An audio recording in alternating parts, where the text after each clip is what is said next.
So DJI just did something unexpected. For years, the Mini series was the default drone for starting out, but today changes that. This is the DJI Lito 1 and the DJI Lito X1. They're light, they're foldable, and they're designed to be the ultimate no-brainer drone for 2026. But why are there two of them? Why do they look so similar? And are they actually worth your money? Well, let's break it down.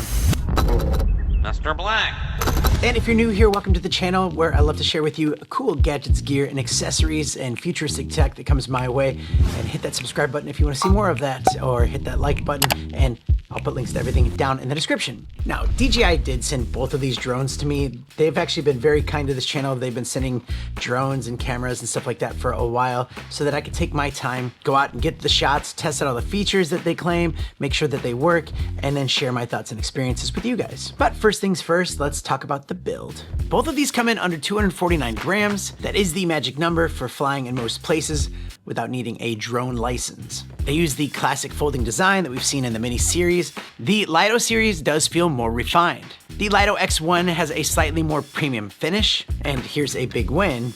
It has 42 gigabytes of internal storage. The Lito 1, you need a MicroSD card from the start to record any video on here. That might not seem very important, but there's a lot of times I forget to have an SD card on this thing, and having that internal storage, like this past weekend, I didn't have one, and I was able to fly and get footage and not fly this one. So internal storage is a big failsafe in my book. But let's dive deeper and see where your money goes. The Lito 1 uses a 1/2-inch sensor. It's solid, it shoots 4K at 60 frames per second, and can actually snap 8K photos. For an entry-level drone, that's surprisingly crisp. The Lito X1, however, steps up to a 1/1.3-inch sensor. This is essentially the same glass from the Mini 4 Pro. Looking at these two side by side, just look at the shadows. The X1 supports 10-bit D-Log-M and HDR. If you just wanted a point and shoot for the gram, the Lito 1, honestly, more than enough. Both drones have omnidirectional obstacle sensing, which is huge for beginners. You have the camera on the top, camera on the bottom, and it gives you that like full 360 detection. So if you're about to run into a tree or back into a tree, it lets you know and will hit the brakes for you. But the Lito X1 has a secret weapon, and that's the forward-facing LiDAR. This makes a massive difference in complex environments or low light, where cameras usually struggle. It maps the world in 3D in real time. It feels almost impossible to crash this thing. Now that's in normal mode and send mode. If you really wanted to fly like really close to objects without having those brakes and stuff, you can adjust the settings or fly it in sport mode to turn off the obstacle avoidance. Both drones give you about 36 minutes of flight time, which is best in class for their weight. And they can also handle wind speeds up to around 24 miles per hour. So that's really good for how light these are. Now you can mix and match how you want these things. You can get the bundle with the extra battery and the DJI RCN3 remote. That's the one where you have to put your phone in and use the app and do it that way. Or you can get like the Fly More combo, where you get the bag, 2 extra batteries, a charging station for those batteries, and the DJI RC2, which is the controller with the built-in screen.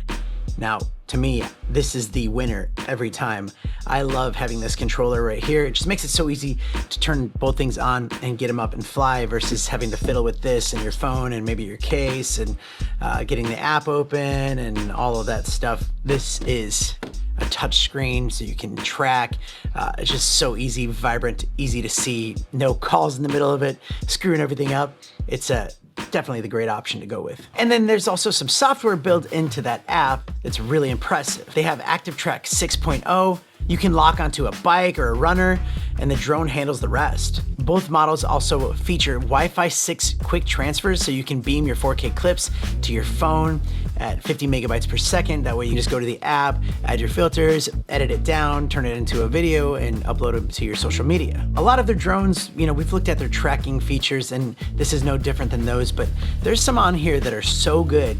You can have it follow like an active track, and then you can just like swipe your finger around where you want the drone to like rotate around. Or you could say, I want to rotate it from the back to the front, and it does that, and it just stays in the front, or go to the side. You could do a lot of creative shots with that. Now, price-wise, depending on your currency, it's an extra little bit. Again, the X1 gives you the better sensor, LiDAR safety, the internal storage, and also the better picture, better low light. In my opinion, the X1 is kind of the best first drone ever made.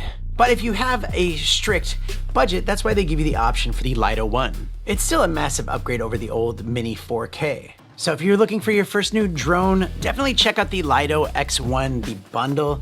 But that's it for today's video. Thank you so much for watching. I'll do some follow-ups on some cool modes if you do have or looking to get the Lito. Make sure you leave a comment, let me know so I can do some tutorials or things like that if you're interested.